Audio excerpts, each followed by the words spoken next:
Assalamualaikum warahmatullahi wabarakatuh.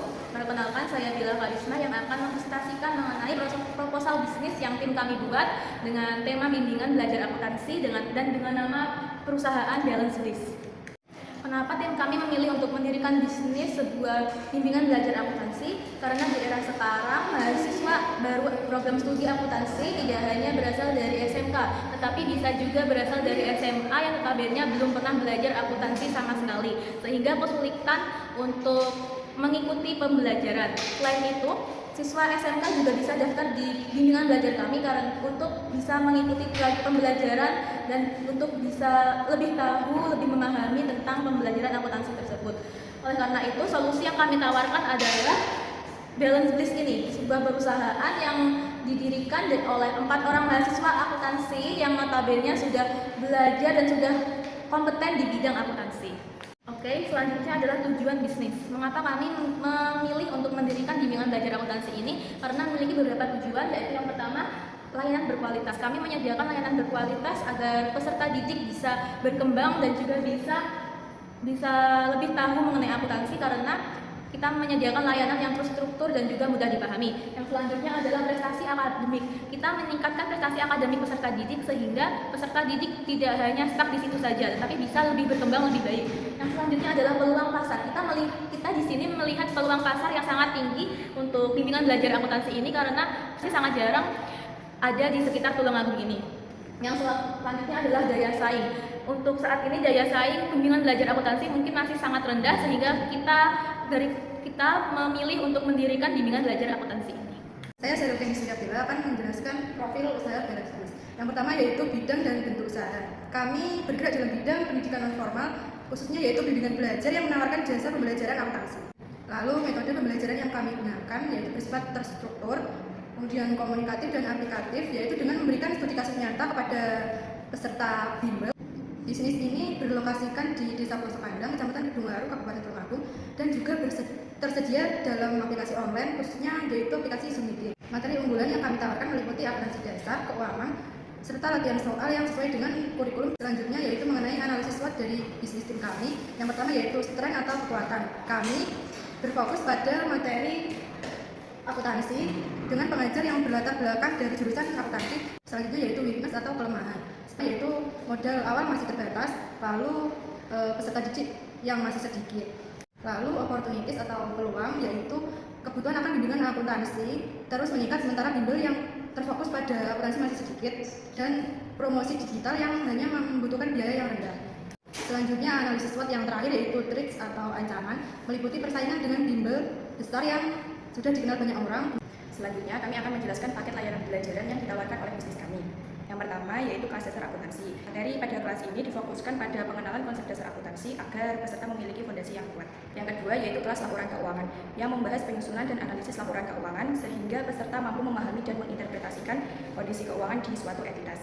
Yang ketiga yaitu kelas pajak. Kelas ini mencakup materi PPN dan PPh yang bertujuan untuk meningkatkan pemahaman peserta terhadap kewajiban perpajakan. Yang keempat yaitu kelas software akuntansi. Pada kelas ini peserta akan diajarkan penggunaan aplikasi seperti MyYob, Accurate, dan Microsoft Excel yang dapat digunakan di dunia kerja. Kami juga menyediakan layanan persiapan UAS dan UTS berupa pendampingan intensif untuk membantu siswa menghadapi ujian. Selain itu tersedia juga layanan private tugas untuk pendampingan akademik secara personal sesuai dengan kebutuhan siswa. Selanjutnya, proyeksi keuangan pada bisnis kami dalam waktu 5 tahun ke depan.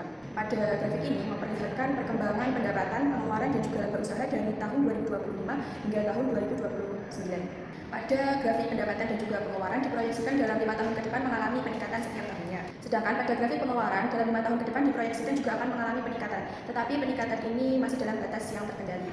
Kebutuhan dana atau investasi awal yang dibutuhkan pada bisnis kami yaitu Rp509.230.000. Sedangkan payback periodnya diperlukan dalam waktu 3 tahun 1 bulan. Artinya modal awal diperkirakan akan kembali atau balik modal dalam waktu 3 tahun 1 bulan. Dengan laba usaha yang dihasilkan pada tahun pertama sebesar Rp17.400.000. Laba ini akan meningkat setiap tahunnya dengan total laba yang diperoleh di tahun kelima atau tahun 2029 diperkirakan sebesar Rp643.307.071. Saya Tiara Anita Dewi Katrina, NIM 059. Oke, selanjutnya di sini ada strategi pemasaran digital. Strategi pemasaran digital yang digunakan dalam bimbingan akuntansi yang berjudul Balance List dari tim kami itu akan memanfaatkan yang saat ini lagi tren. Misalnya, kita bisa memanfaatkan TikTok, memanfaatkan Instagram atau YouTube, yaitu dengan cara tim kami itu membuat video pembelajaran edukatif, seperti membuat video pembelajaran mengenai software akuntansi. Kemudian kita juga akan menarik minat dari mahasiswa dan teman-teman SMK dan SMA, khususnya anak-anak IPS itu, dengan mengadakan promo pembelajaran di awal, atau juga bisa mengadakan diskon untuk menarik minat mereka, misalnya mengadakan diskon 20%. Oke, selanjutnya ada timeline perkembangan bisnis kami dalam 5 tahun. Tahun yang pertama itu adalah tahun 2025. Kita akan fokus pada penyesuaian kurikulum anak SMK akuntansi, kemudian penyesuaian kurikulum anak SMA yang jurusannya itu IPS, dan kemudian penyesuaian kurikulum antar mahasiswa dan mahasiswi. Selanjutnya untuk tahun 2026, yaitu timeline kami yang kedua, kami akan fokus untuk membuat konten agar menarik minat teman-teman. Selanjutnya untuk timeline yang ketiga, yaitu tahun 2027, kita akan memberikan layanan pembelajaran secara online misalnya. Nah, nanti tim kami akan mengajari teman-teman gitu lewat pembelajaran online dengan memanfaatkan Zoom atau Google Meet seperti itu, yang saat ini tuh lagi tren digunakan gitu. Jadi lebih fleksibel aja waktunya dan bisa kapanpun diakses dan tidak perlu datang langsung ke tempat bimbingan belajarnya. Selanjutnya untuk timeline yang keempat, yaitu pada tahun 2028, kita akan fokus untuk kerjasama dengan SMA dan SMK lainnya. Kemudian kita juga akan fokus untuk pelatihan software akuntansi. Contohnya software akuntansi itu kan ada banyak ya. Dan yang terakhir yaitu timeline kami yang kelima, tahun 2029, itu kan nanti peserta bimbel akuntansi itu kan akan sedikit banyak ya. Nah, jadi kita di masa depan juga akan menambah tim kami.